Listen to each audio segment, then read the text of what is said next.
Well, first of all, my name is Roberto Hernandez. I'm a faculty member at the Department of Chicana and Chicano Studies at San Diego State, and also one of the many volunteers and board members here at the Centro Cultural de la Raza. So on behalf of the Centro Cultural de la Raza, I want to welcome each of you, both here in person as well as those joining us via the live stream, to what is the second two-part conversation on Chicana Indigenous Values. Last Friday, we had a very intense and deep, important conversation between Maestra Celia Herrera Rodríguez and Dr. Stan Rodriguez, a local Tibai Kumeyaay here from the San Diego region.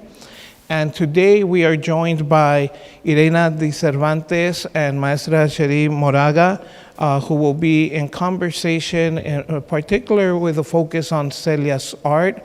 And then thirdly, we'll be joined by Celia herself to continue that conversation. I want to just read brief bios, although in many ways all three of our special guests today need no extensive introduction. I know most of you might be familiar with them and their work already. But Yreina Cervántez is a Los Angeles-based artist, second-generation Chicana, born in Garden City, Kansas in 1952 and raised in Southern California. She works primarily in printing, printmaking, and muralism. She earned her BA in Fine Arts from UC Santa Cruz and an MFA from UCLA, and is a professor in the Department of Chicana and Chicano Studies at Cal State Northridge. Through her art, teaching, and community activism, she has contributed to the discourse on an ever-evolving Chicana or aesthetic. Her work speaks to issues of decolonization, the intersection of spirituality, politics, and Chicana Indigena identity and empowerment. Cherríe Moraga is an intergenerationally recognized poet, playwright, essayist, and memoirist, co-editor of this British called My Back, Writings by Radical Women of Color. Moraga teaches in the Department of English at the University of California, Santa Barbara. Her latest work, Native Country of the Heart, was published in 2019. And along with Maestra Celia Herrera Rodríguez are the two co-directors of what I can't stop but insisting on the historic importance of the Las Maestras Center for Chicana Indigena Art, Thought, and Social Praxis that has been at UC Santa Barbara now in its 7th or 8th year, if I'm not mistaken. 6th, okay. Well, the work, yeah, and the work that's been produced in these years and the conversations and encuentros that have come through that space, no doubt, given it a longer life than it actually has. And in many ways, we here at Centro are honored over the last number of years to also be in partnership with Las Maestras on a number of different projects, and this being the latest. So with that, I'll go ahead and pass the mic to Cherríe here. I can say a little bit about what our plan is, which is Celia. We've asked her, it was supposed to just be the two of us first, but we wanted her to frame things for us in terms of this particular exhibition in particular, but also some general comments about sort of the propósito of her work. And then Yreina will speak as a visual artist and as a lifetime colega with Celia as visual artists of the same generation. And my interest was purely, I just volunteered myself. And I said, I really would like to talk about the queer aspects of your work. And I'd like to define in that process what I mean by that. So it's all yours. Thank you. I want to thank the Centro and Roberto and Imawat, the door openers and door closers, of this space on a daily basis, and Evan, gracias, and all of the familias, that are here, and John Valencia, who works so much with this, my graduate student from Chicano Studies in UCSB. And I also want to say thank you. I want to say a generational thank you. I want to start by remembering where we're standing and the peoples that have given their lives and energy for millennia on this land that we're standing, and the generosity that we feel from this land and the struggle that we feel from this land. I want to say thank you to the Kumeyaay and all the other peoples that have moved through here, all our peoples that have moved through here and have sustained this place and continue to sustain this place, and the way that they've then, I want to remember them for the politica and the activism and the corazon that they have, that we are holding at this moment. I want to remember them that way, and ourselves that way as part of that tradition. And then I want to acknowledge then all the work that has gone on, that we can sit here at this moment and have this plática, especially from Las Maestras Center crew. And also want to thank all the funders, and I get nervous so I'll forget everybody, but they're on our page and all our literature. So, vamos a comenzar. Let's see. They wanted me to frame this conversation on the work in terms of the main ideas that I've been kind of cruising through for the majority of my lifetime, which started out, I think if you see it's everybody's trying to figure out how to pronounce it, but it's Teoría Chicana, Teoría Chicanex, and it's Teot. It's the Teot within the Teoría. And as I said there's no translation for it, because it is how we've been thinking, it's how we've developed our thinking, how we've remembered our thinking. And so within our ideas, within our theories, has been the spiritual, that energizes, what animates our work. And also conversely, we've never had a spiritual practice without our politica. I think it's what matters, and keeps us good, keeps us right, on the path, because then it allows us to remember where things came from, where ideas came from.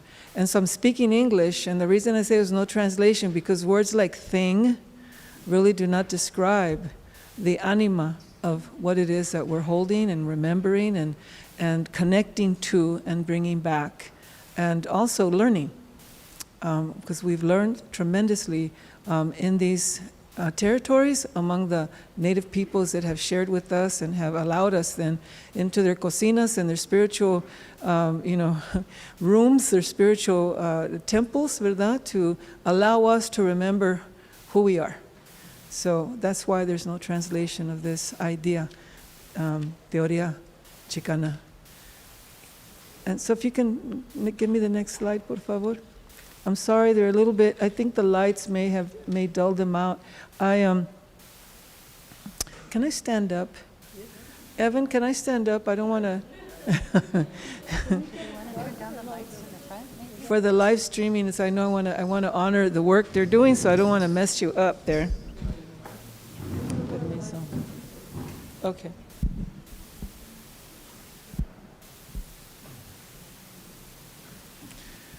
So those of you who can see the images, thank you, it's a little better, yeah.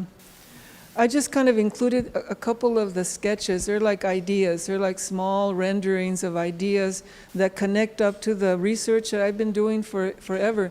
Especially thinking about the way nature shifts all the time.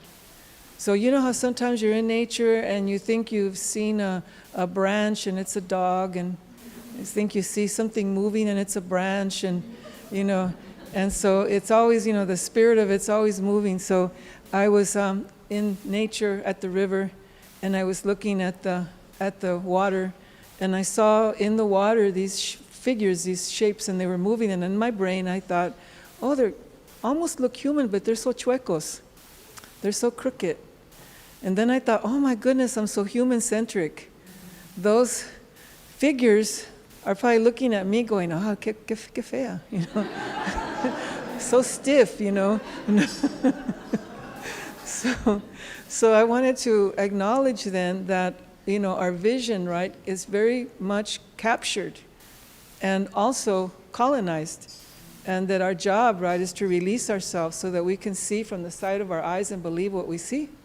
And that, so that, that in a sense is, you know, the work that I've been trying to do, is to see, you know, and once I see, to understand, because we have a lot in our hands as Chicanos, Chicanx peoples, and we're peoples, different pueblos. We have a lot in our homes.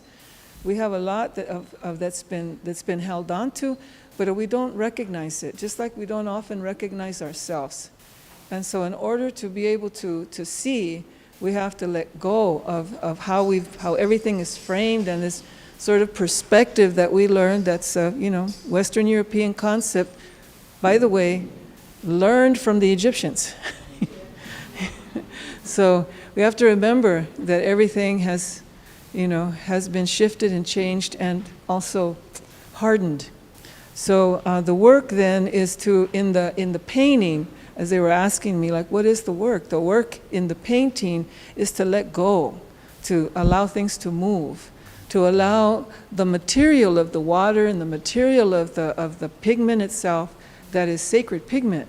It comes from the natural world. You know, if you remember, you know, that material, then even if it's the chemical formation of it, it comes from the natural world originally, and that has a meaning in it. It has a medicine in it that rides on the water and attaches itself and moves along the paper, itself another sacred substance. If we can go next slide. So Abuelita walking stick is one of the first ones that I was thinking about in thinking about the ometeo. I've been thinking about ome, tu, and teo, which is considered to be the sacred, you know, the sacred. And there's been an argument recently about whether or not it's a scientific word or whether it's a spiritual word. But I think of it as a philosophical word. It's a word that has much meaning. And so I wanted then to kind of think about it myself as I'm working. And the ome has always been separated into ome siwat and ome kyut. And so it's always been translated as male, female. But when you really look at the ome, it's never been divided into se kyut and se siwat. It's always been ome, which is two. So that two reminded me, those two and two reminded me of DNA. I started thinking about it being so integrated, not separated, but integrated into itself. And that's what is the fluid movement that moves through all of us and manifests itself in many different ways. And that, I think, is the, you know, the meaning of this language, that we don't separate it up into this and that. But in the philosophy of our peoples, we understand the fluidity, you know, of the language that allows us to utilize the language as needed and gives us different meaning. Next slide. So abuelita then, oh, hold on, sorry, I forgot to mention. So there's three worlds here. We're looking at the way that moon and the Venus and the earth and the abuelita then, you know, walking through these different realities. That's, you know, that the fluidity then of the sacred, because abuelita, the metaphor for how old and how, ¿cómo se dice? The experience of life and the experience of life on this earth. Next slide, por favor. They're hard to see, so I can't talk about the nuances of the lines that are inside and the little, when you look at the paintings, you will see that there's a lot of things embedded, a lot of language, a lot of line, color, shape embedded. These other pieces then, because I don't want to take their time, Huehueteo, Xutecutli, and Troubled Male Waters were from dreams that I began to have about fire and water, and fire represented as male anger in my dreams, and water as something that had been really troubled, you know, treated as a place where all our refuse can reside. And yet the mother waters, the primordial waters, are the only waters we'll ever have on this earth. There's nothing coming from outside. All the waters we have are already here when this was created. So sometimes we think, oh, we get renewal. No, the waters that are here is all we have. And yet we treat them like they're the sewer system. And we think that way too. And so I think about how it reflects back into our bodies. And so I wanted to think about that because we've been praying for the mother waters and for the Madre Tierra for a long time.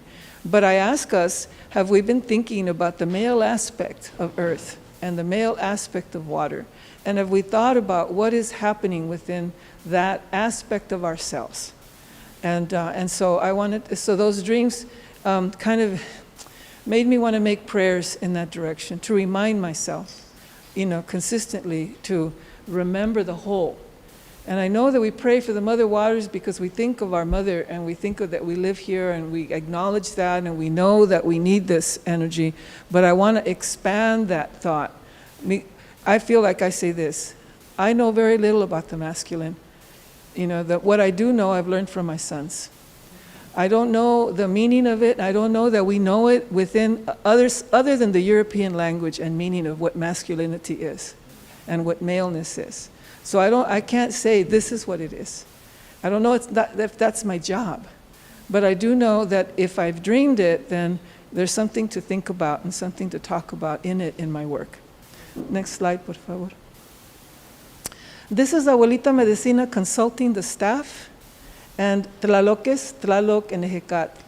And the pieces then refer again to the male waters, which in the traditions of many Pueblo peoples, many of the stories I've heard, the primordial waters, the pooling waters, the rivers, the lakes, everything that you see that's in a pool is female.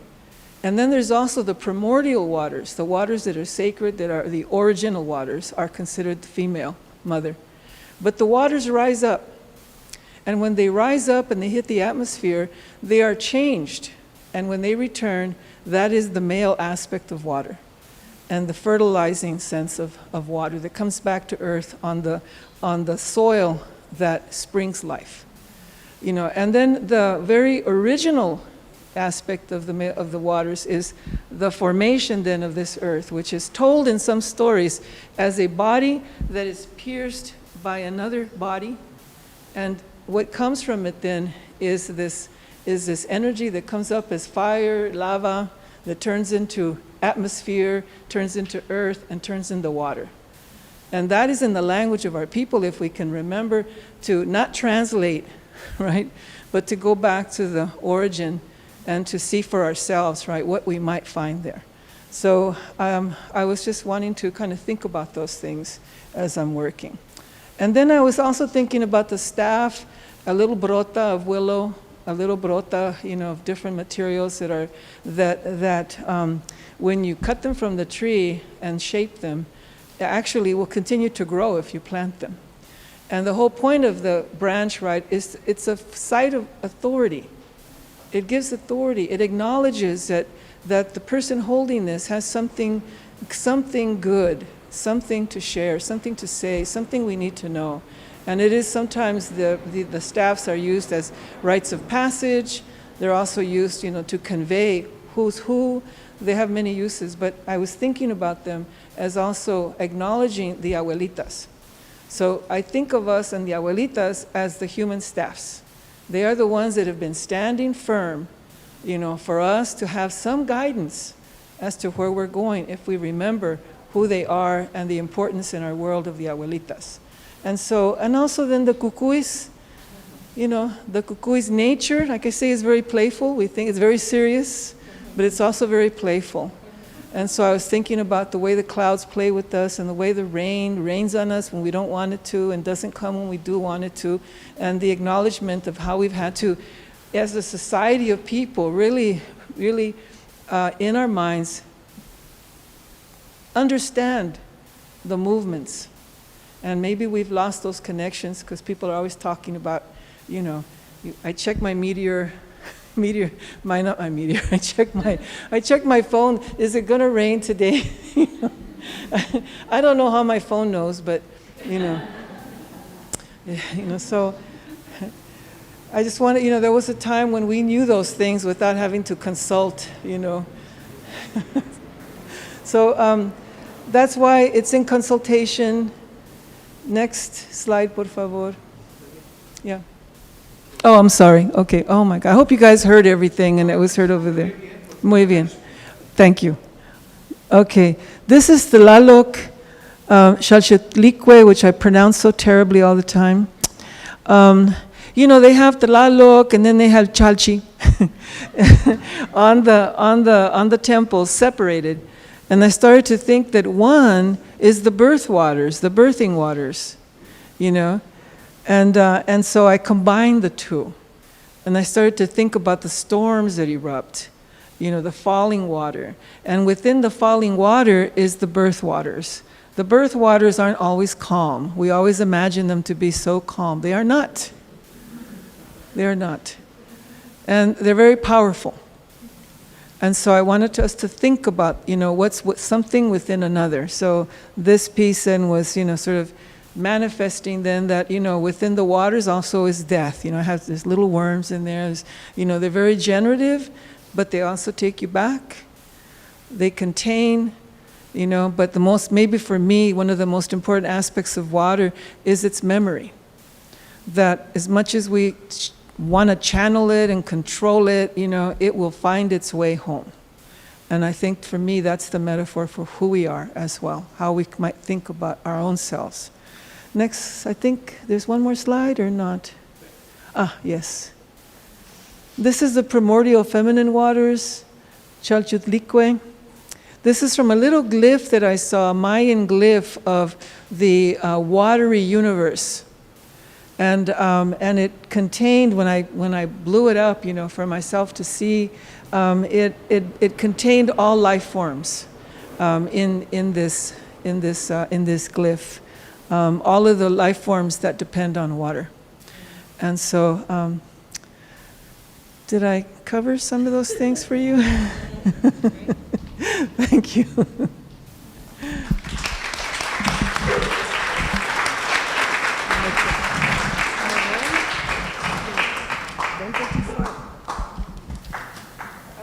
Yreina.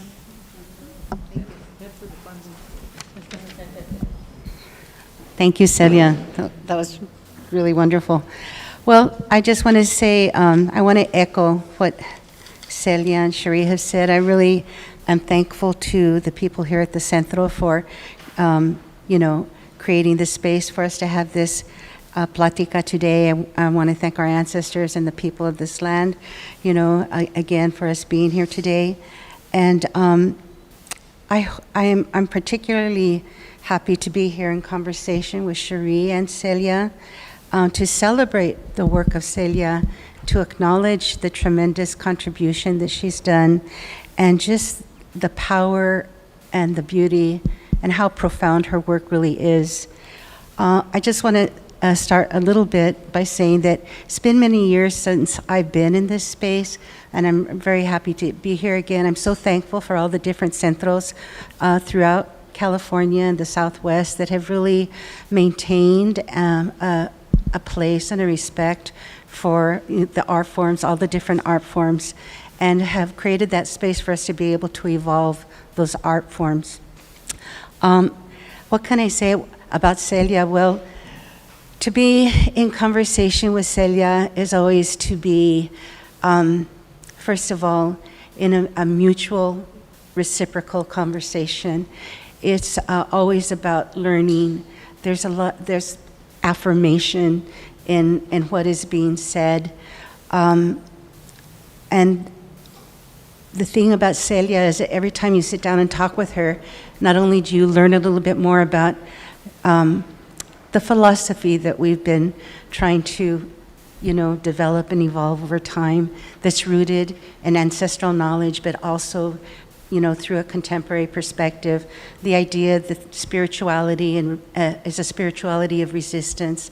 Certainly, we use the word now, decolonizing, but that's what we've been doing all along in terms of what the path has been and what we've been trying to discover in our work and through our learning and research. But Celia, I think that Celia has so much experience and so many lifetimes in one lifespan. I mean, the work that she's done in community, not only in terms of ceremony and ritual and art, of course, but just her political life, and just the different phases of her life are so interesting, and you don't necessarily know that about her when you're talking to her, but things unfold, and so I've always really appreciated that. I want to say that I think I've met Celia. We've known each other now many years. I first met her at the Galeria de la Raza, another important center, and I think it was for a women's exhibition, and this was just before you were going to get ready to go to get your MFA, right? I believe it's that long ago.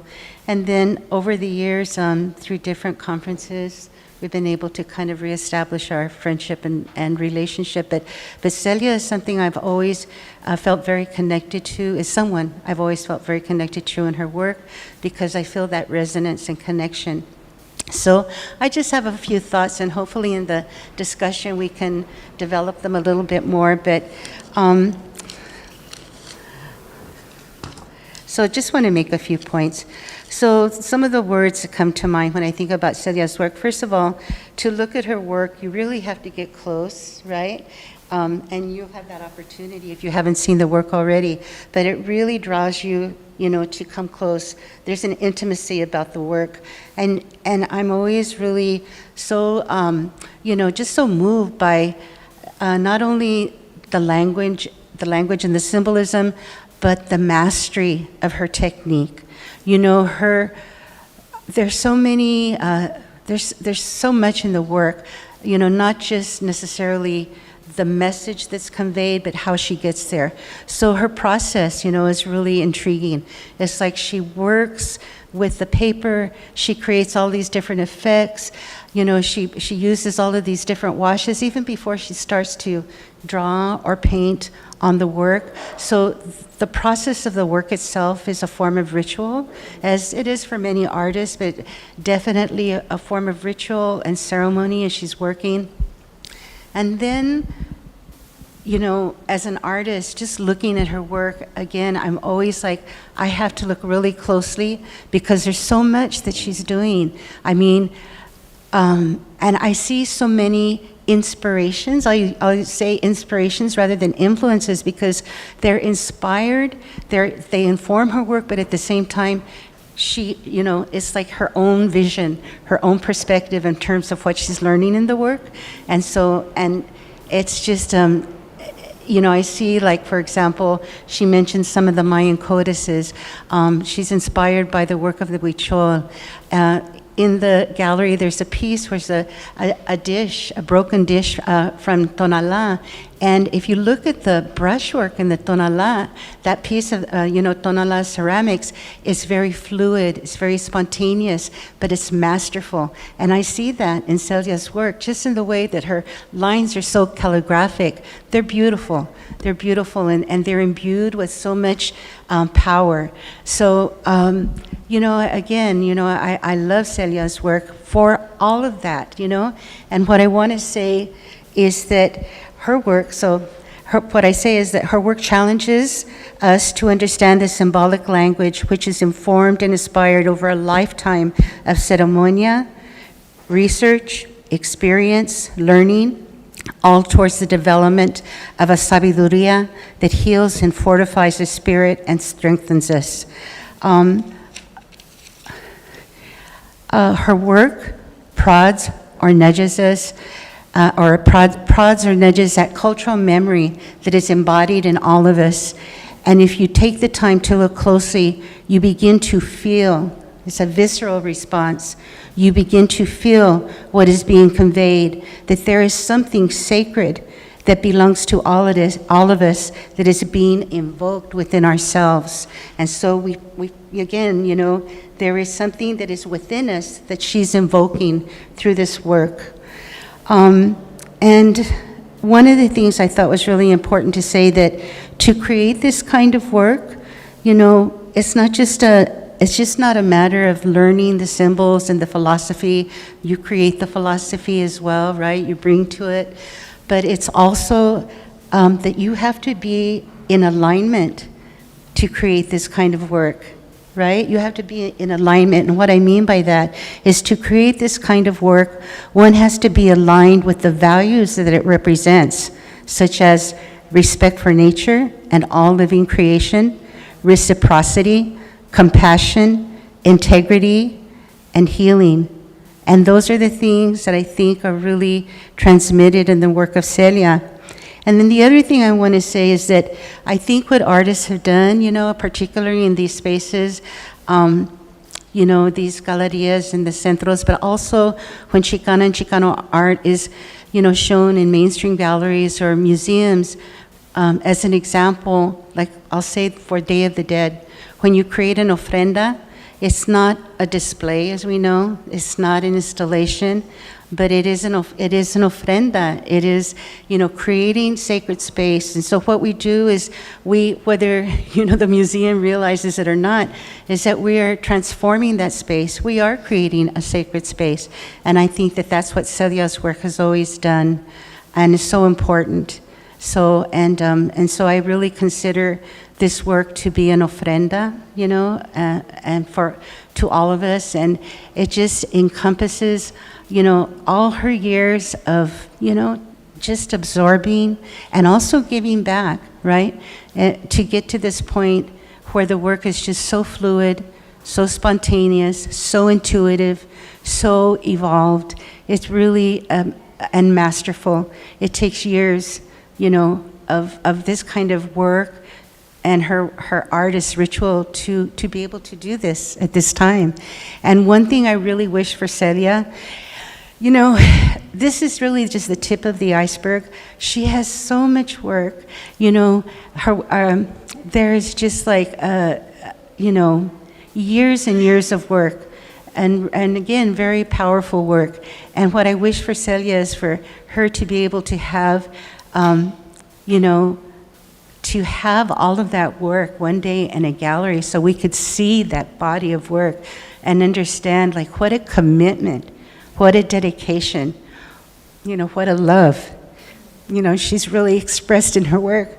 And I just feel very honored to know her, because Celia has been a person, and Cherríe, of course, when she talks about teoría Chicana, that is really important, and of course others have spoken about Chicana theory, but it's an embodied theory, as we know, but it has acknowledged and affirmed, and it's particularly important because it's through the arts, and sometimes there's, this culture creates those separations, and so that theory it comes from a philosophy and from sacred knowledge that people like Celia have begun to embrace and just really, take it forward.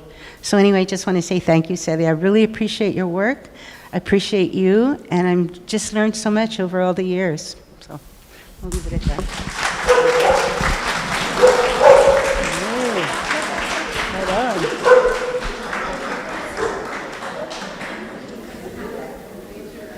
See, nature responded. Gracias, Yreina. Yeah, I love the good company of my two hermanas here and the good company of all of you present. One of the things that Celia taught me many years ago is who's supposed to show up, shows up. That seems really right on. So thank you for showing up. I have a lot of notes here too. It's a little overwhelming. And so I'm going to try to do this. A long time ago, Celia and I, full transparency, Celia and I have known each other for 30 years. And we've been together as a pareja for 25. That's a big chunk, but only 1/3. Is it 1/3? No, more than this. Is that 1/3? No, we're not 75 yet. Let me see. My math sucks anyway, but it's a good chunk of our lives. She and I both turned 70 this year. She will be in a couple months, and I already did, so there we go. Why is that an accomplishment? But the accomplishment, of course, is not to be the age, but is that I love, if you know the work of Dorothy Allison, you know, she has this book called, you know, A Few Things I Know for Sure. And it's kind of like that the hope is that over that many years, maybe, there's a few things you know, right? So this idea of the ometeoria, right, is really great. We've been talking about ometeo and ometecuitli for many years, and she always insists they were not a duality, that it is one God, or one spirit, or one essence, or one, you know, a Dios in a certain sense. And what I wanted, partly what motivated my desire, and she mentioned this a long time ago in a book called Chicana Codex that I wrote some time ago.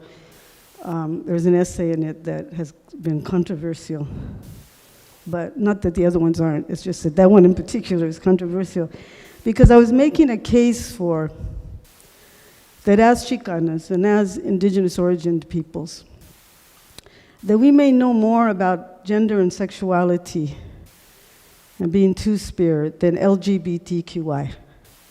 Because LGBTQI is a Western concept. It's a construct that we've learned as being citizens or not, or members, residents in the United States and Western Europe, et We've learned to define our sexuality if we are anywhere, you know, gender nonconforming, or our sexuality is homosexuality or bisexuality, whatever. We learn to define ourselves in those terms, which I have found incredibly inefficient. And also, although all the good gains, you know, are made, etc., I never wanted to be conventional. And I always thought the great thing about being queer is that you were not conventional. Celia and I, don't applaud when I say this, please. Celia and I got married 1 year ago, October 15th, will be coming up, do not applaud. Because we're not stupid, right? Because we want to make sure that our rights as a family, and we have children and grandchildren, that we're protected as a pareja. But it shouldn't have to be that case, that way. Anyway, anybody should be protected. So all those conventions about how to make us good citizens as raza, as Chicanas or the X, you know, you're questioning citizenship. The whole notion of citizenship is problematic if we don't abide by the nation state. So we could go on and on and on and on and on this line. So one thing that about the ometeo piece is that when it comes down to that it's one God and there is no duality, then you understand that if there's no duality, it's a whole. Integration. Then you understand, well, that whole integration is zero, right? We go back to all of those original kind of concepts. So ideally, when we're talking about us as these animals that we are, then our queerness, that the queer vantage point would be one that would be challenging all those kinds of things that separate us, that divide us.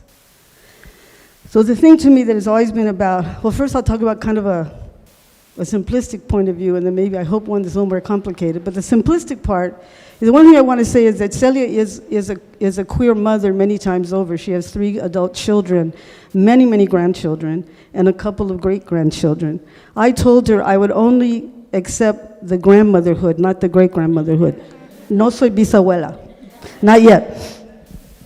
But the point is that I think there's an intimate relationship to what she's talking about in terms of that masculine energy and everything, coming from also being a queer mother of sons.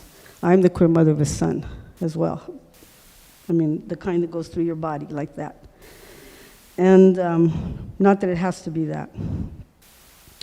And one time she told me that her son, kind of the most rebelde of the bunch, who's given us the most heartache and has taught us the most things, when somebody asked her, asked him what your mother does as an artist, and he says she draws queer monsters. Not queer monsters. What was it? Naked monsters. That's even better. Naked monsters, yeah. And I thought that was so right on, because if you take a good look, they're like penises everywhere, vulvas everywhere, breasts, a lot of breasts. So when I first got to know her work, I'm saying, damn, this is like great. You know, it's like, and I can't understand why nobody has talked about it.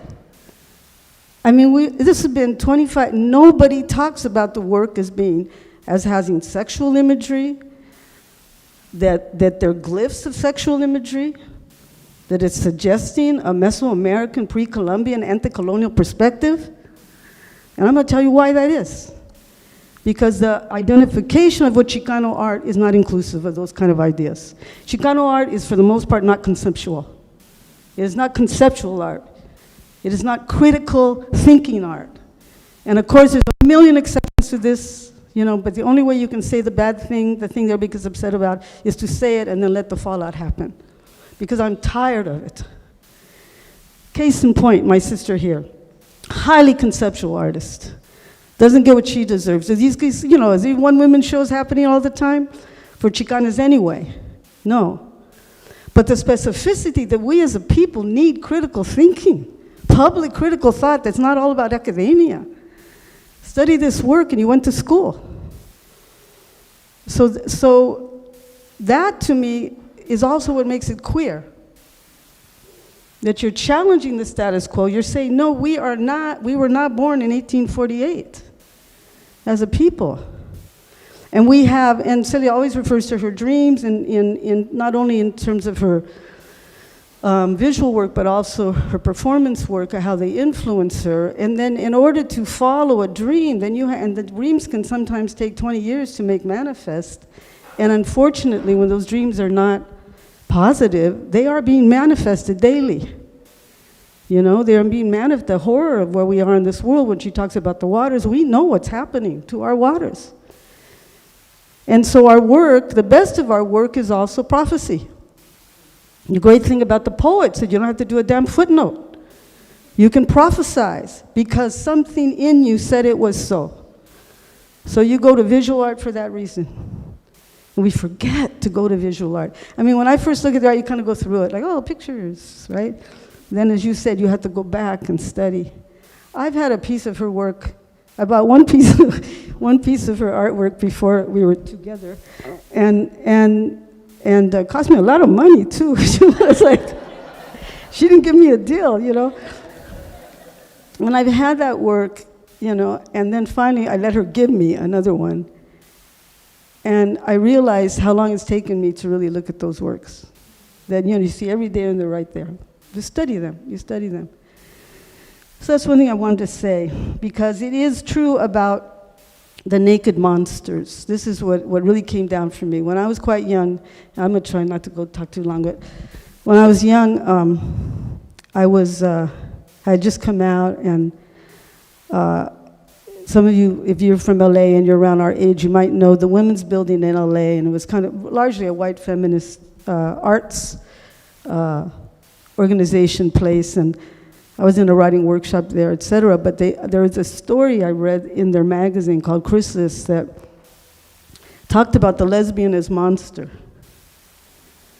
And I really related. I did not come out in 1990 anything. I didn't come out in 1980 anything. You know, I came out really, you know, in the very early 70s and knew I was queer since I was probably in the 50s. So it was to be a monster. And there's something about the knowledge of being a monster that's really productive, because you don't believe in normalcy. You question normalcy from day one. Because if you don't question normalcy, you are going to be a monster in your life. And people die because of that. We see that among, you know, queer folk all the time. So what I loved about what Elish, her son, said about the naked monsters, I said, that's really right on. Because they were these figures, the early figures were like these bodies, but with coyote heads and, you know. But what is the symbology of our people, and what is the symbology of our dreams? My dreams as a child were incredibly monstrous. Penises with menstrual blood flowing out of them. And all of a sudden I see this woman's work and she's got penises and things flowing out. And so it's queer. It's queer because it's radical. It's queer because it's revolutionary. It's queer because you are being asked to think and she's writing it for you. She's not translating. She's not waiting for the New York person to discover it. She's writing it for you. She's used the style of the work as glyphs, as it is with my sister here. Again, not translating. The story is also, there's story in it and there's literature, it is narrative. It is not linear plotline narrative, it's narrative, right? How we tell, how stories are told. The queer motherhood part of it I wanted to say is that I think that there's something that even though Celia said she didn't know men, I think I probably knew men too well growing up. She didn't grow up with very many men in her family. I grew up with them all of my family. I come from a huge family. I understood men as a young person to be the closest ones to me, who I identify as white men, were to me always betrayed me. My brown tios did not. They were they were beautiful to me. I had really good relationships with them. But giving birth, when you have a son, and it kind of changes everything, I think. And I understand also that we understand these as sort of binary, can be considered very binary occupations. Your son may turn out not to be a son. And we're growing to understand what all of that means, right? As far as I know, our sons are sons. I'm just saying. So just kind of, but please know that there's a subtext that's going on that I understand are questions about those gender categories. But I think so the desire to redeem the male through those male waters, I think is a maternal instinct. That if you got a son, you don't want him to be an asshole.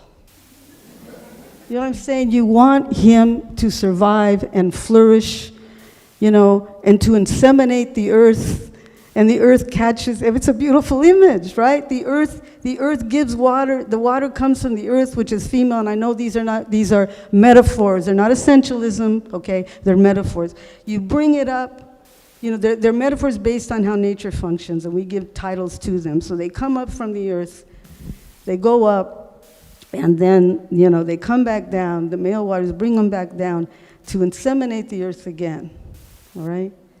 And so on a certain level, if you really know sort of the condition of queer motherhood for women of color in particular, raising young men of color, in a very sexist, patriarchal, woman-hating society, you want your son to be redeemed, right?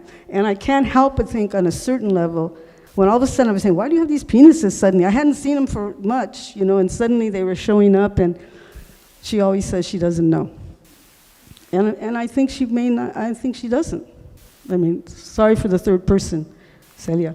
But because what happens, and this gives me the other point that I wanted to say, which I think you have talked about, that because it is the act of making the art where you discover what it is.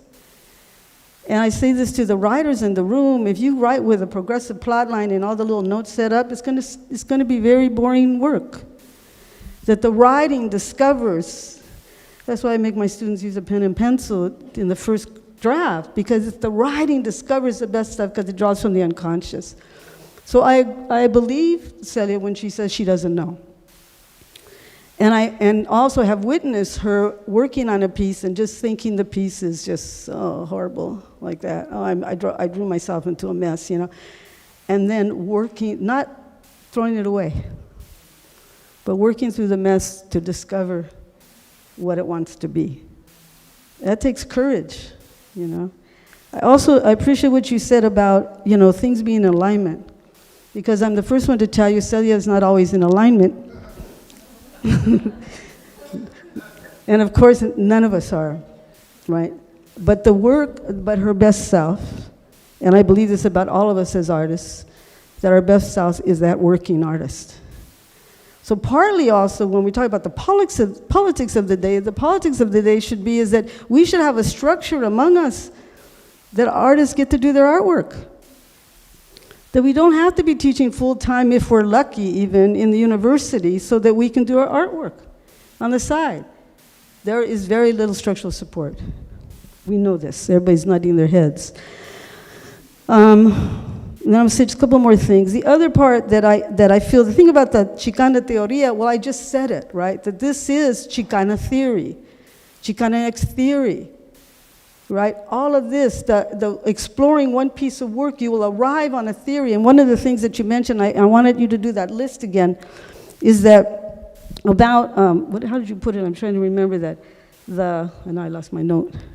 The alignment list that you give, right? And we can go back to it, is all indigenous values. Which brings us back again to what Celia's proposito with this project and what we're doing at Element C is that how do you define indigenous values? So if things are in alignment, it means that in alignment you can be creative. And if you're creative, there is hope. That's all it is, right? And then also that the painting itself is embodied knowledge. That your body's got to do it, you got to be in it. And it's actually true for writing, even on a thing. And also the feminist perspective is all through this. The abuelitas as counsel. Again, an indigenous foundational note. You know, you don't go, it's not, oh, the elders. They always think some man, right? Where do we go for real counsel? Look to your own families. Where do you go for counsel? You may go to I'm not saying you don't go to a tío or a man, but what is that role of the wise counsel of our abuelitas? And also, going back to the coming down in the insemination, another thing that one of been Celia's themes in her theater work in particular, and her ritual work, has been La Semilla Caminante, the traveling seed. So maybe she could tell us a bit about that. And I thought that might be a question that I wanted to start with. You're going to ask, the two of us are going to ask her a couple of questions, and then we're going to bring it all out to you. Okay? So, are we good? And you're going to do the list? Yeah, thank you. So, yeah.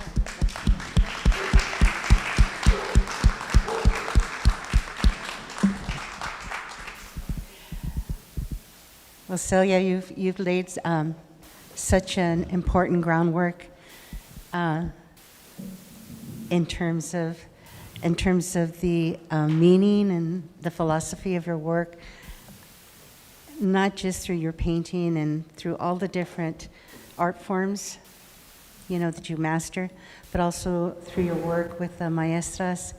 And we're 70 years old now, right? So I'm wondering what your dreams and what your thoughts are, you know, moving forward too.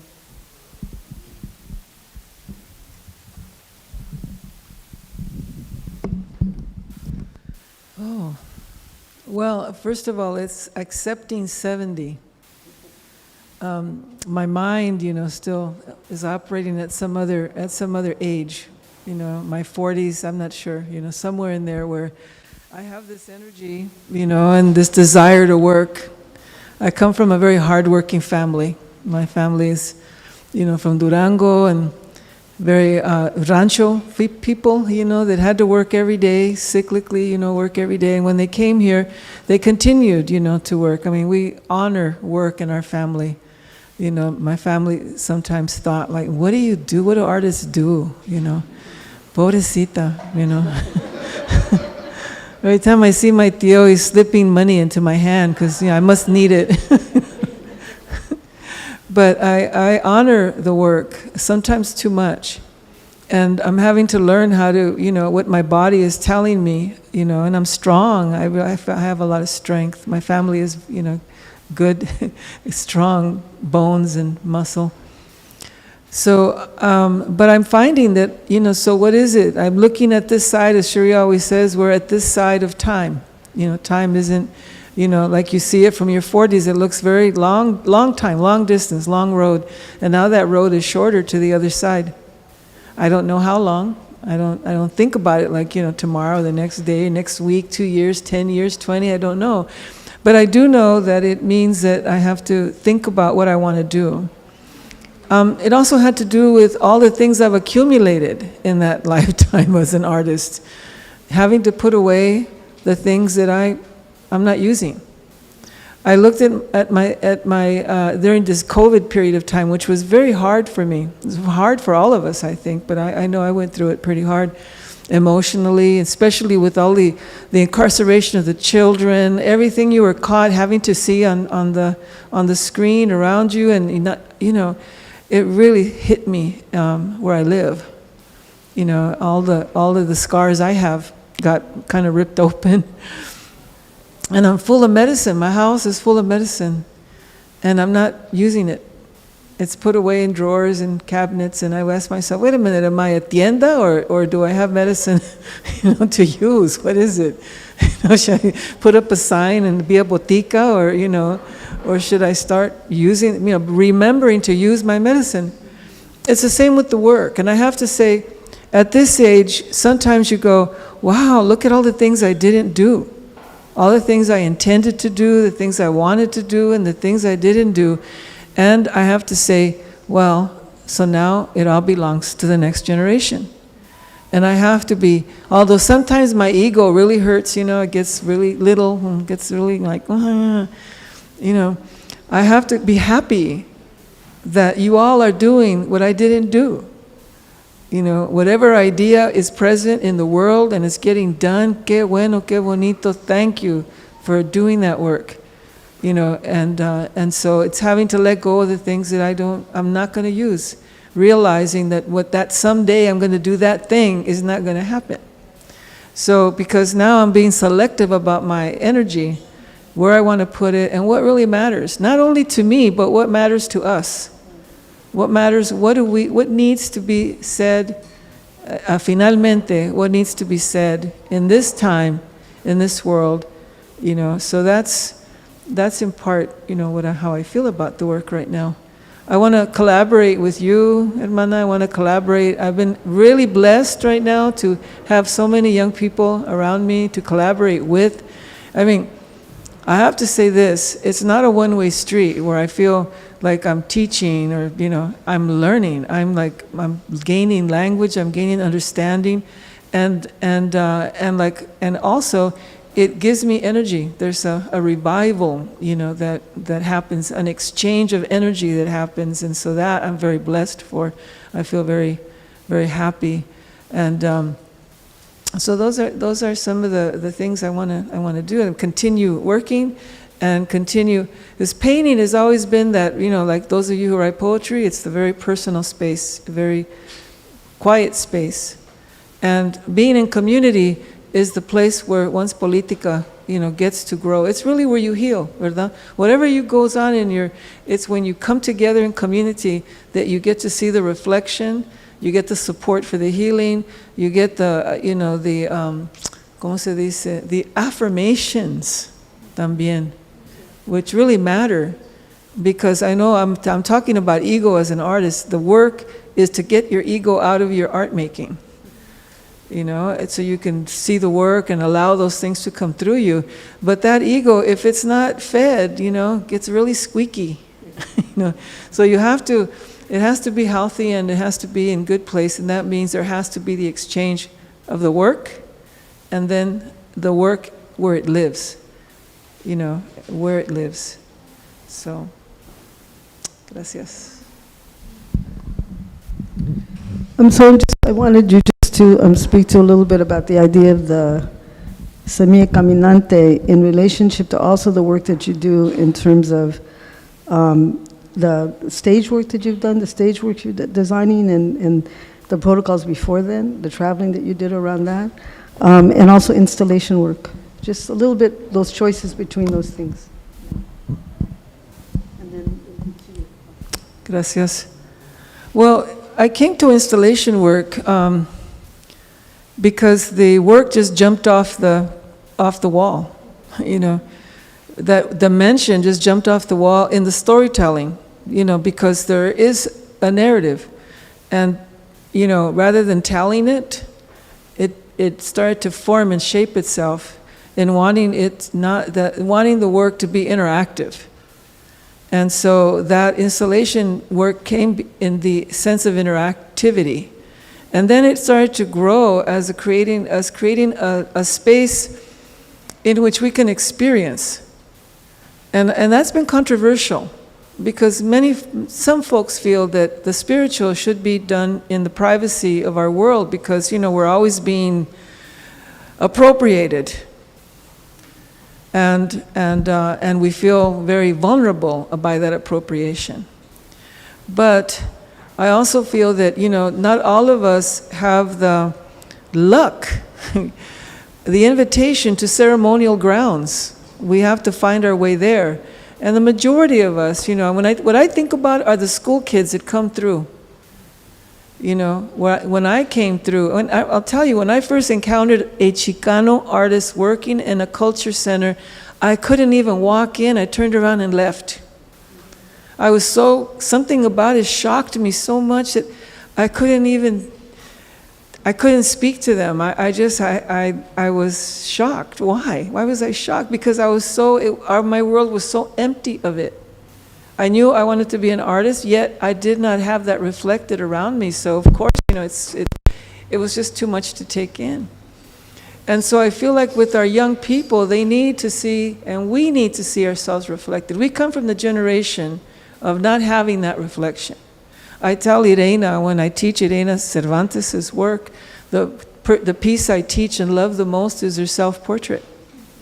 When she's it's a watercolor, beautiful watercolor, so masterfully painted. Just the simplicity of it, it looks simple. I know it took great mastery that she had back then at 18 years old, okay? You know, and that piece, right, is the first Chicana piece in art history. It's the first image of a Chicana in art history, anywhere. You know, 1970, I think it was, right? 73. 1973. So, you know, here we are just barely moving along, right? As we see this ideas then that who we are. And so I feel like the museum, the culture center, the street, wherever I'm invited to make work. And like I tell people, I don't make fake work. I don't make fake altars, I don't make fake installations, I use real material because it has medicine in it. When you encounter tobacco, when you smell copal, when you encounter the sage, when you see things alive, they're alive, and you feel them and you see them and they hit you. And you don't know what hit you sometimes, but it makes you come back. And I think that medicine, right, that's the medicine of the encounter, really matters. So, you know, that's why I do it, even though it's controversial. So, and I feel like, you know, it is, you know, we've been very protective of our spaces and this is why we have it, because our people have done this. They've said, you know, don't put anything and don't take anything out. We've made a fist of it. And there's a goodness in that too. But there's also the reality that we are not a dead people. We're not a museum exhibit. We are alive people. And we change, we need to grow, and we need to expand, and that's challenging. And to do that, sometimes you have to open your hand. And that's frightening, and it's you know, it's not an easy process. It's not simplistic. It requires, you know, all of us. So I feel like as Chicana, I'm trying to figure out, you know, what the protocols are. What the protocols are, I've learned from the gente that have come before me. You know, what the protocols are for how it is that we've remained alive, consciously alive. So if our task is to remember ourselves, then, you know, I always say, if everything has been fragmented and tossed around us, and we're just picking through trying to find the precious, occasionally we pick up glass, occasionally we pick up, you know, things that maybe fit. You think you saw a diamond and it's a, you know, juicy fruit, you know, aluminum wrapper shining in the sun. But así es, that's nature, that's how it is, that's how it is. And we have to be able to unfold that little paper to find it, to know what it is. If you don't pick it up, you'll never know. So that part, with the making of Semilla Caminante, I wanted to know what people were thinking. I was home and I was thinking, I haven't been out to visit, I don't know what's going on. So we took an altar with us and we're invited. I called, I asked, can we come? Is anybody interested in having a conversation? And people invited me up to White Mountain, to the Apache Res, and we went to Chicago to visit Flor Crisostomo, who was, in sanctuary at a church in Chicago, fighting her deportation. We came here to Los Angeles. We, went up to north to the Purepecha community up, in Oregon. Thank you, because I'm forgetting, right? I'm just here for and we had conversations, and and I was thinking about Semilla Caminante because I was thinking about the watery plants. That's what I've been using: willow and wormwood and sage, things that grow by the water, and I was thinking about how we think about things as being static, like trees, and actually nature moves. The trees move. Things move, they shift. The seeds use us to move along, If you ever find any seeds attached to yourself, pollen attached to yourself, like como los pajaritos, pues you too. You take things from one place to another. Plants use us también. And so I was thinking about the nature, of movement. And so we went and did this work in different communities just to listen. And it was very challenging as well, because of people's perception of what we were doing. And I had to have the patience, and the wherewithal and courage. And there were days when I didn't have very much courage. I thought, oh my goodness, they're going to tar and feather me over here. And, but communities, for the most part, have been generous. For the most part, not always. And so that then has led to, Cherríe is asked me, well, no. I think I inserted myself in some ways. I had been seeing Cherríe's theater and her books and visualizing what she writes, and then visualizing the theater. And I said to her once, I see it like this. And she says, oh, good, you could do the set. I'm going, oh my God, how do you do that? But so it just moved me into making costume. It moved me into making set design, into conceptualizing what would hold her narrative, what would hold her story, what needed to happen to hold a story conceptually. And that's what, so we did, many plays, Hungry Woman, New Fire, Mathematics of Love, and Digging Up the Dirt here in Santana. And it was enormously exciting for me to be able to work with Third Dimension. Also to have dancers, move the work that I made. To have dancers, intercede and talk about how do you, how does this cloth move? What do I want, to move within the set?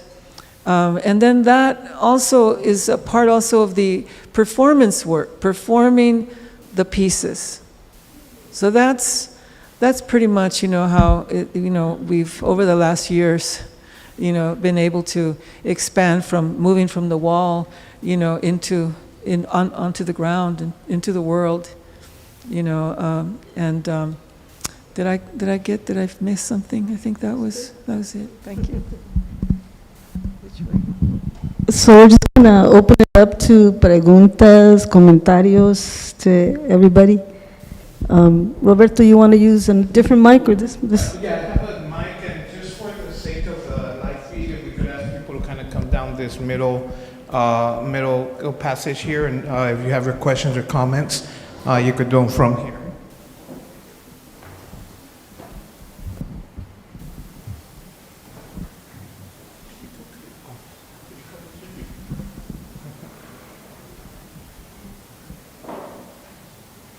El perro quiere decir algo.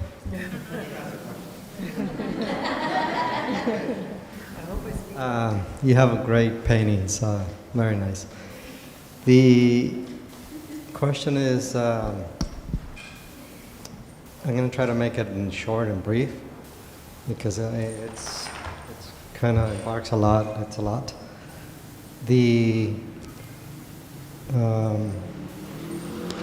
For humans, we are born. The minute we're born, they try to feed us a lot of things. Imagination. They feed us education and culture, ideas and everything, morality, religion, God, and all that stuff. And I'm seeing that wouldn't it be better just to kind of eliminate all this theories, psychology, and just use your human imagination and instincts to move forward rather than hanging on to the past or the education or the raise. You don't raise human beings, you raise animals. When they say I was raised Catholic, that's like one, there's a lot of mistakes. And now I'm trying to see is reverse and just eliminate all this stuff that I've been feeding since. And rather than just be a simple human being and use that imagination to move forward. And the history of the past and even our relatives and all that stuff, it's among us through our physical selves, like our nose, eyebrows, could be your aunt, great somebody, you see? So that's what I'm saying, let go of that past because they will hold on to you and you need to kind of, in order for a human being to move forward without any obstacles. Yeah, that's it. Thank you.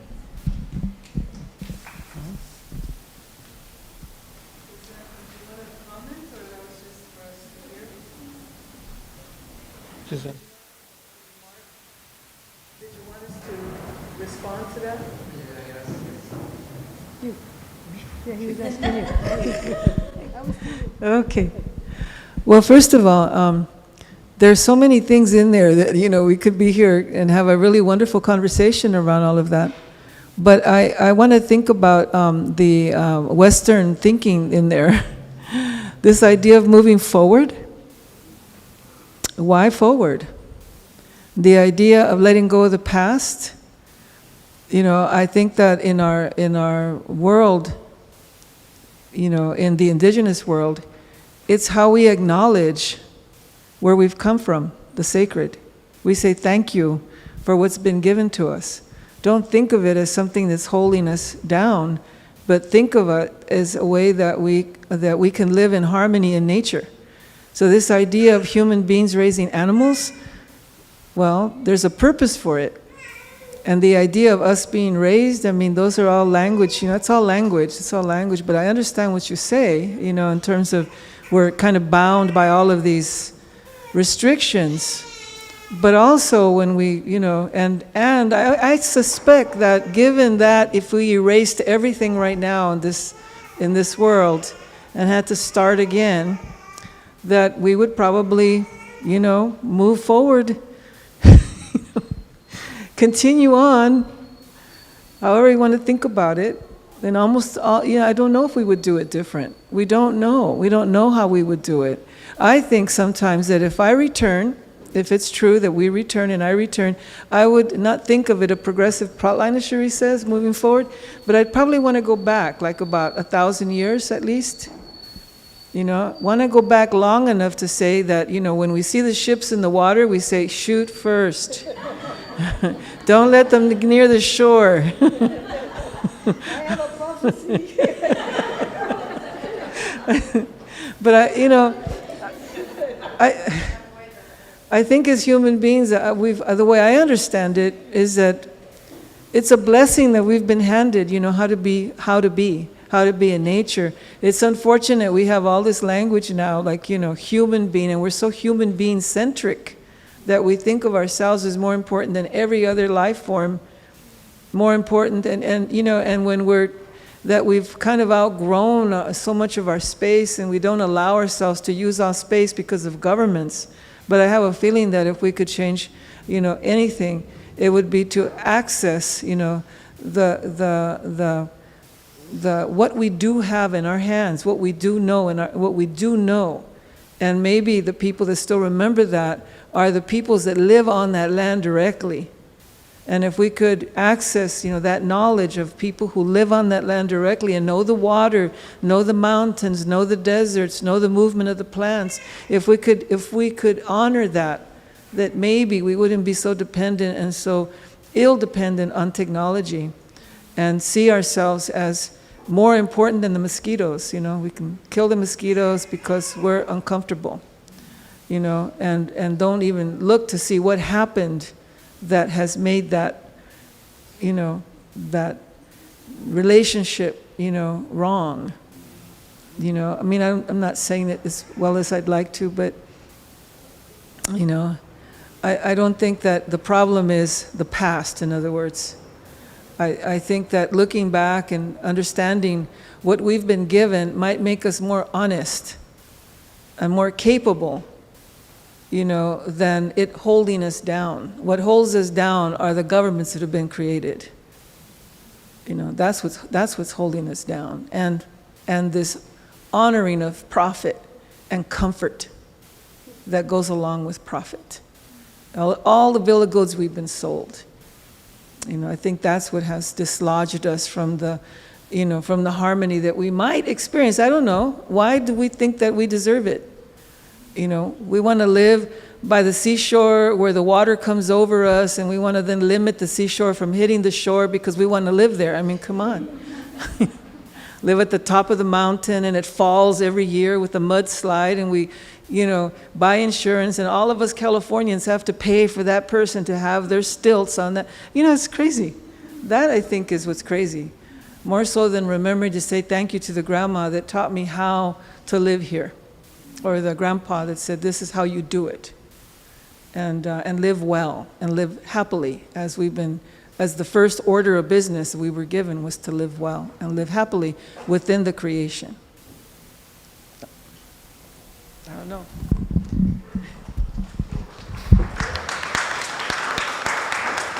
I want to be like Selena. I hit this with my lipstick, Hi, my name is Liz, and something that I found really powerful in your exhibition was the words that come along with because oftentimes when you go to museums, you see like the name of the person, the year, and maybe the type of material. And I wanted to ask about your journey of like really contextualizing for us as like outsiders coming into your work, the descriptions in your exhibition. Thank you.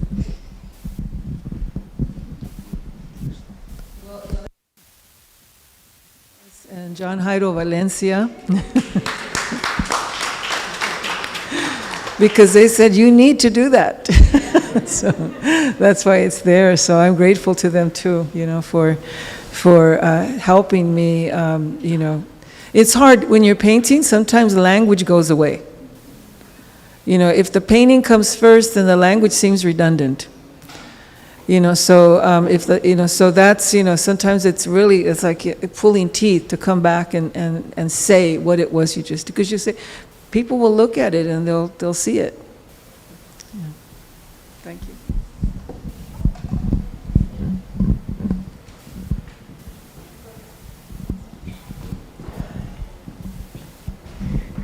Hello, thank you so much. I feel like I'm learning and unlearning so much. And speaking of unlearning, a lot of the work I'm doing right now in my Chicana artistry is unlearning gender norms, the normalcy of what gender is and what masculinity and what femininity are. And so experiencing your art, I would love to know more of what you see in your dreams that tells you masculinity and femininity, because I see those words on the placards, and I'd love to know what you're seeing and what you're channeling because I know what culture tells me about those things, and I'd like to hear it from your perspective. I'm not sure if I can do that. No, I mean, I ask myself all the time, what is feminine and what is masculine? Sometimes I know the performance of femininity, because, try as I might, when I was younger, I didn't feel very good at achieving it. I always felt like I was in costume and felt very uncomfortable. So I remember I told my mom when I was about 8, I asked her if I could go buy my own clothes because I was so tall, and she kept dressing me in these little frilly, like really sweet little things, and I felt like Baby Huey, which was a cartoon at the time, with this big chicken, I think it was, with the little tiny bow. So I'm not sure exactly, I really, truly, because we have this language and this vision that's, that's so ingrained in us, when we think about what is the masculine. Is it the fluidity? Do we think about it as fluidity? Is the feminine the strength? Because we think about the feminine, but in those of you who as women, or as female bodies, I don't even know. The language has shifted so much that I'm always feeling in trouble. I still can't figure out gender and sexuality. Cherríe has to keep reminding me. What is the language I'm using? And I think about it really without, not being facetious, not being funny. I'm just painting what comes through. I think of it as movement. I think about it as energy. And I feel like it manifests itself in different ways. And for instance, I think the very first time I saw a two-spirit person, I don't mean how we use the word politically now and how it's been determined, but a person, when I approached them, presented as a male person. And then I looked away for a second and came back and I was looking at a female person.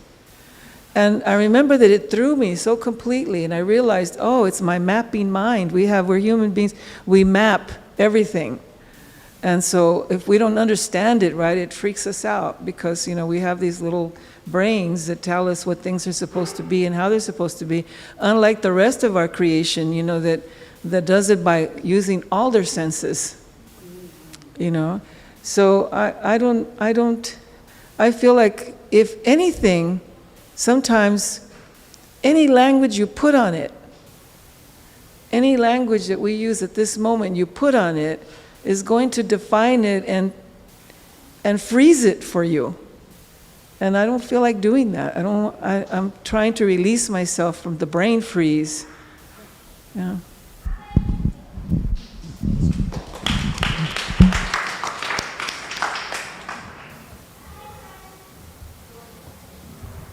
So looking at your works today, I was looking at like the paper that the work is on, and I was thinking, gosh, you can't just go to the store and buy this.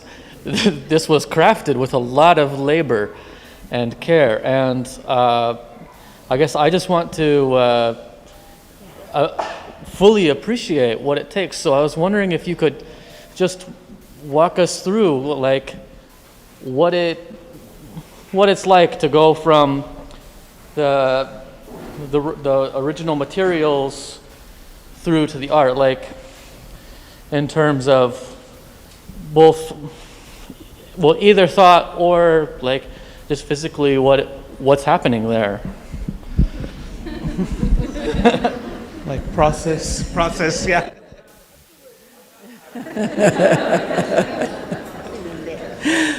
Well, thank you. The majority of most of the paper I use is Japanese paper. It's mulberry paper. They are crafts people, the paper makers of Japan. It is a screening process of long fibers, that are made so beautifully. And most of the paper I use is koso paper, which is kind of like a kite paper. It comes in varying thicknesses, but it's very strong paper, except when you wet it. when you wet it, it releases all the fibers, and it doesn't have, this paper I use doesn't have any sealants, so, so that's the beauty of it. I also use amate paper, which is a paper that's made in Mexico. It's a traditional paper, just like the coastal paper has been made for thousands of years. And I love that idea that this is a craft in itself, this paper. It's not only a craft, but an artistry, but a tradition. And it's been kept alive. And so I love that aspect of that paper. And there's a lot of stories about the paper. You can go and find, paper, and you'll find many, wonderful stories about the process of paper. So that's the paper.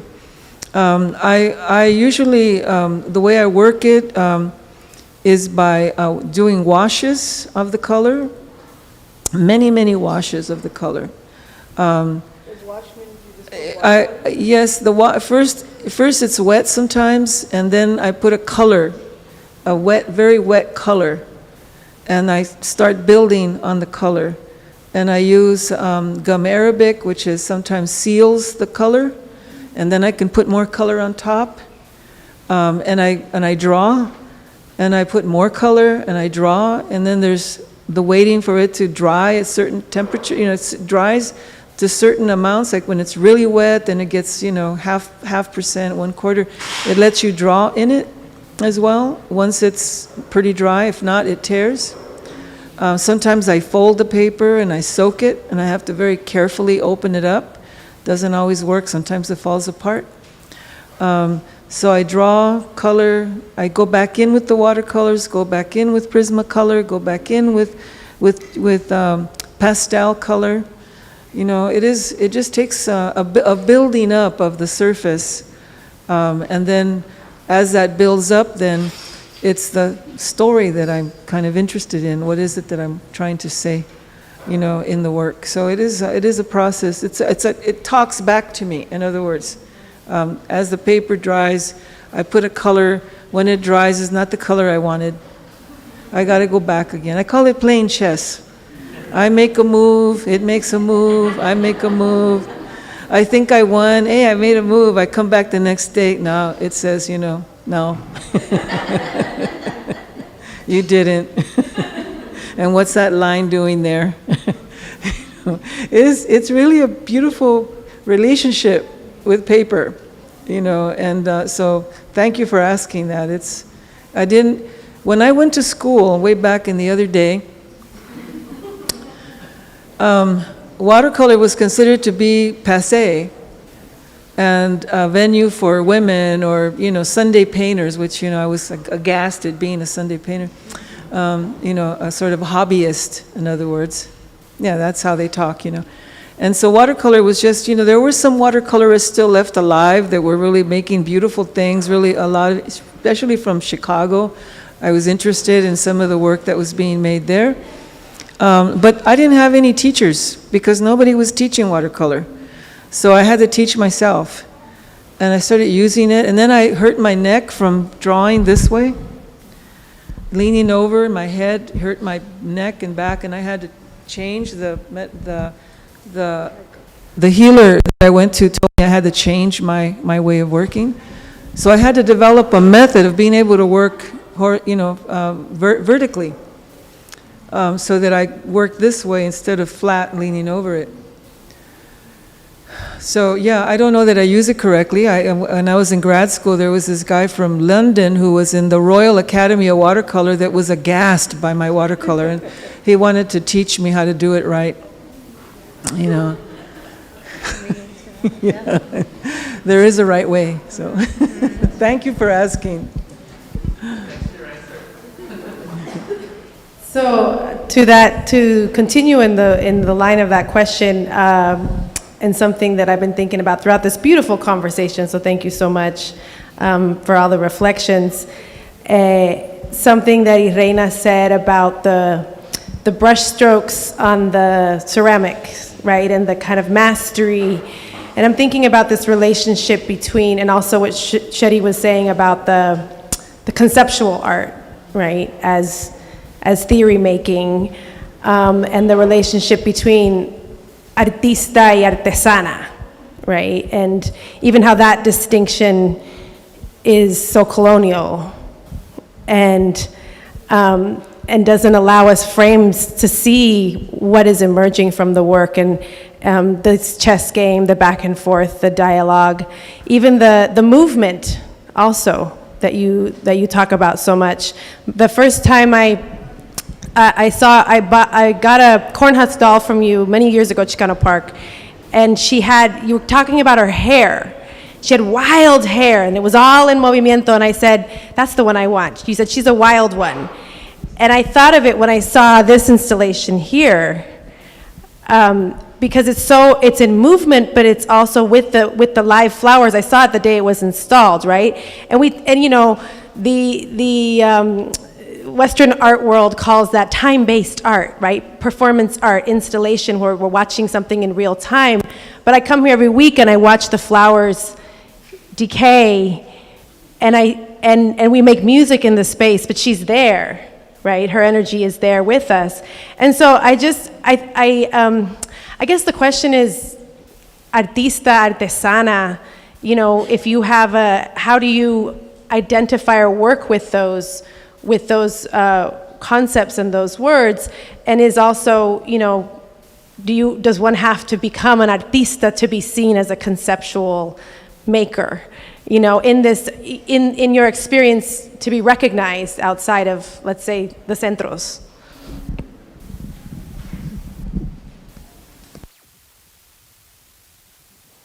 Arte, I want to just reverb the word, right? It's artesana, you know, and it's what I grew up with, you know, what the folks that came before me said, you know, which is art heals, artesana. You know, so that's the process of, you know, that I think of.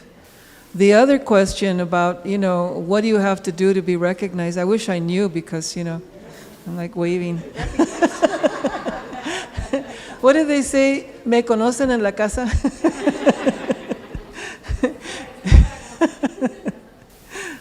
I don't know. I mean, you know, as artists, it's a rough world for Chicanx artists. It's really hard for Latinx artists, artists of color, women artists. It's really, it's hard, you know, and there's a whole politic of it that we could talk about. But I have to say this.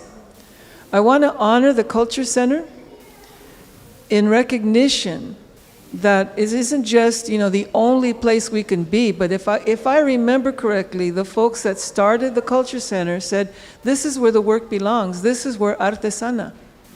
This is, you know, where all our folks, you know, this is where the children learn. This is all the university students. Where do they get their history and their training? Right here among the muralists and among the painters that work in the street.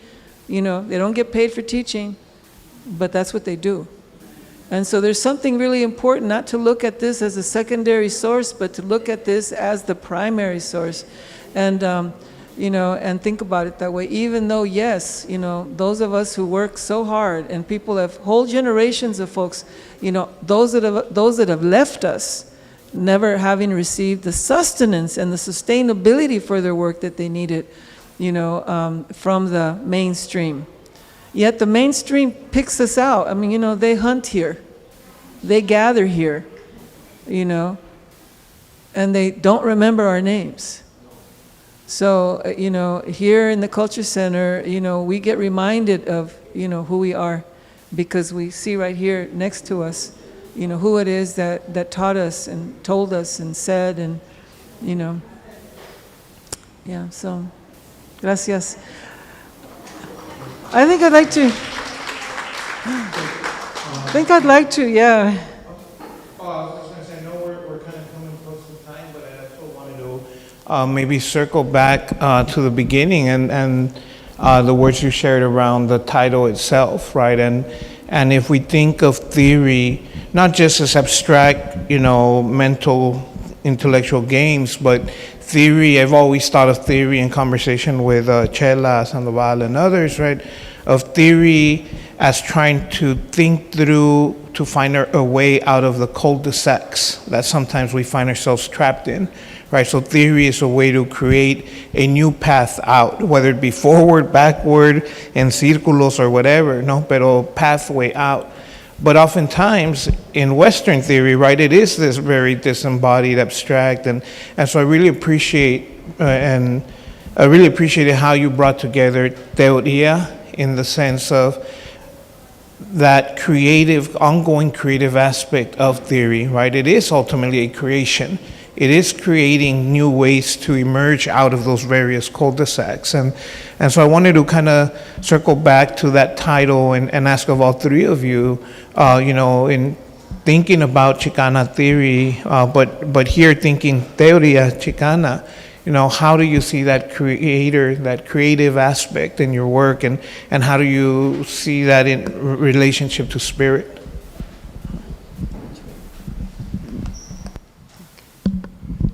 Thank you for the question. Well, first of all, I think of that theory rooted in the sacred, and when I was speaking of alignment, you have to be in alignment. We know that we're not always in alignment, right? I'm certainly not. So, but that's the aspiration, right? Also,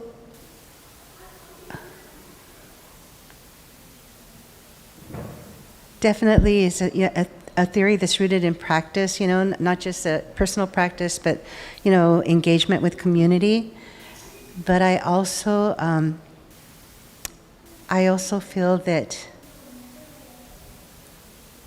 that it is definitely, again, something that's rooted in the sacred that I'm always aspiring to. And it's not just intellectual, it's intuitive as well, which I think is really important, right? So it's definitely, obviously, we're thinking through, we're intellectualizing in a particular way, hopefully not in a very elitist way, but a way that's accessible, but that is also intuitive. It's like, the knowledge that your body also, holds, and that you respond in that particular way, and hopefully there's some kind of balance that's accessible, to everybody. That's mine.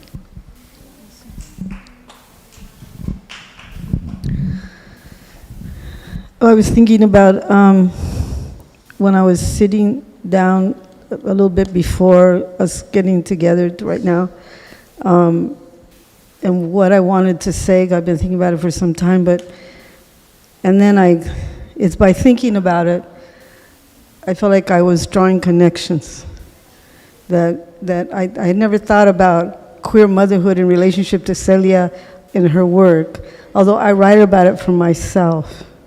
But suddenly, so it's like, and I say, this is not essentialism. This metaphor is generating, from the unconscious. It's like taking the time. I think it's two parts. And I think this is a cultivated art practice, however you think of it in yourself, is trying to grow consciousness.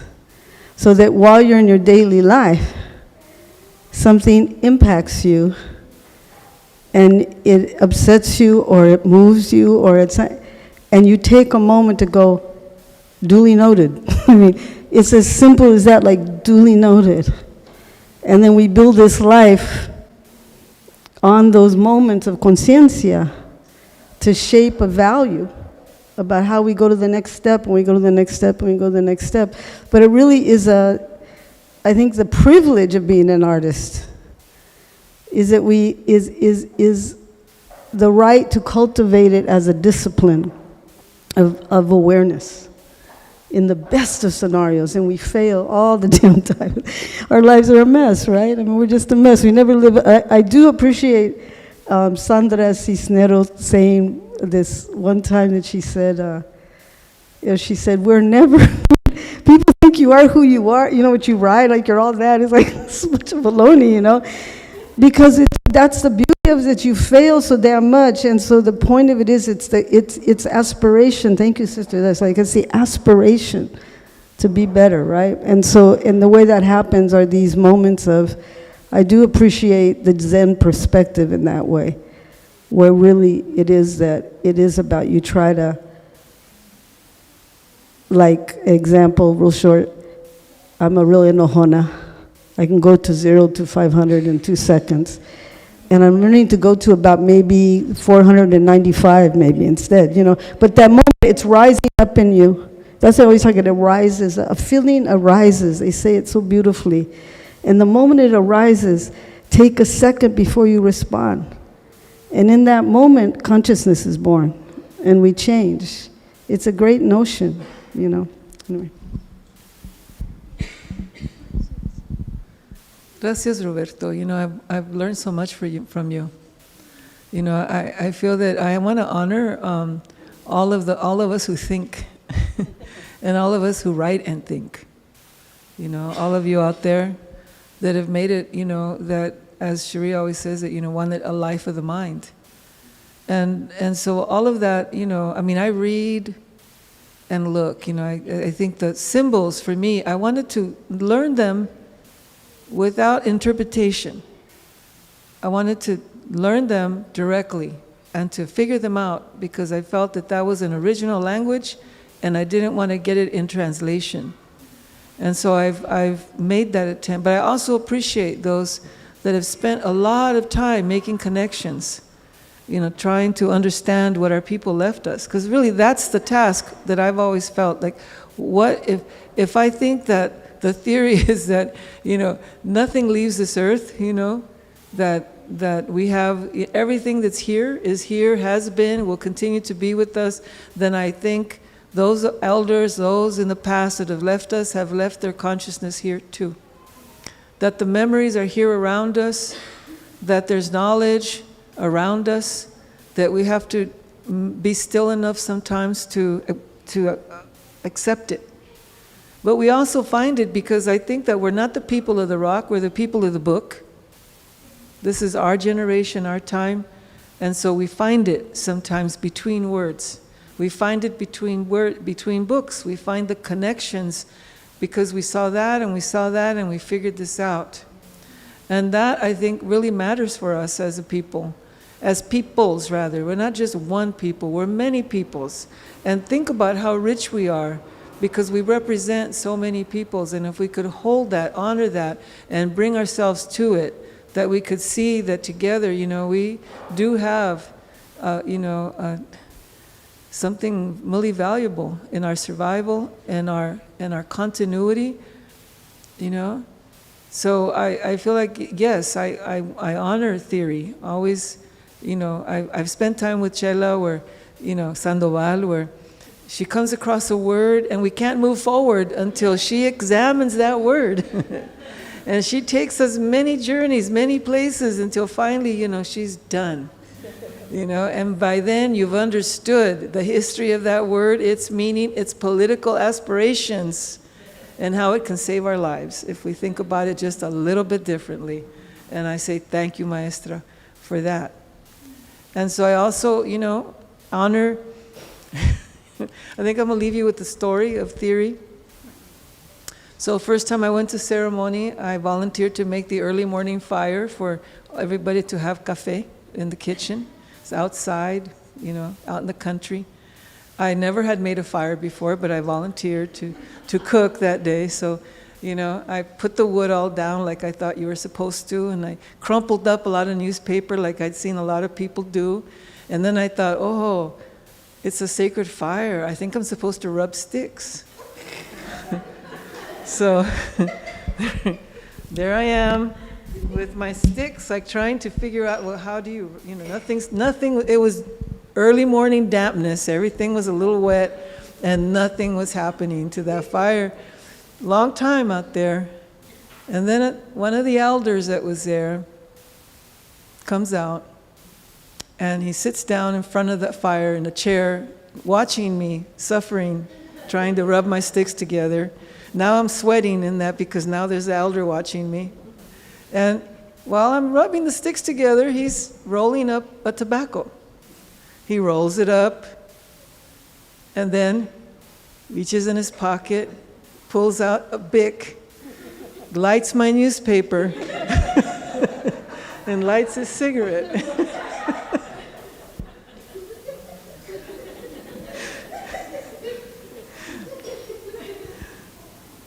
So later I learned how to do it the right way, but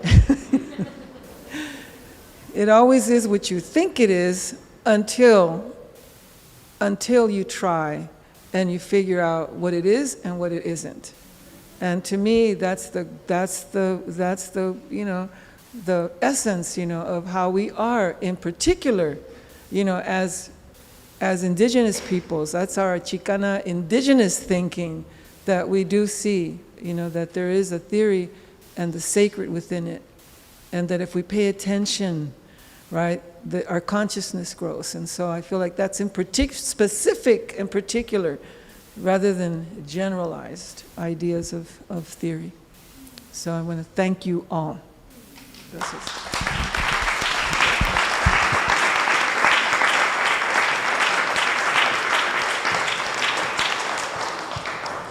Just again, on behalf of Centro, I want to thank everyone who came, who made it through the live feed, and for those of you still present here, remind you, feel free to take time with the exhibit. There's still some snacks available. And lastly, just want to also thank everybody who worked on this, from Heido and other volunteers that came to work on it, Maria Esther Fernandez, who also helped with the curation, the California Humanities. Oh, that's part of the National Endowment of the Arts, and Las Maestras Center, of course. And Celia has one more word to... Heido, can you stand up? Heido worked really on the first installation. I mean, he worked with everything, but the first installation, his hands were, and his mind and heart were there in it. So I just wanted to, that's him. You can ask him questions too. Thanks again. Thank you, everyone.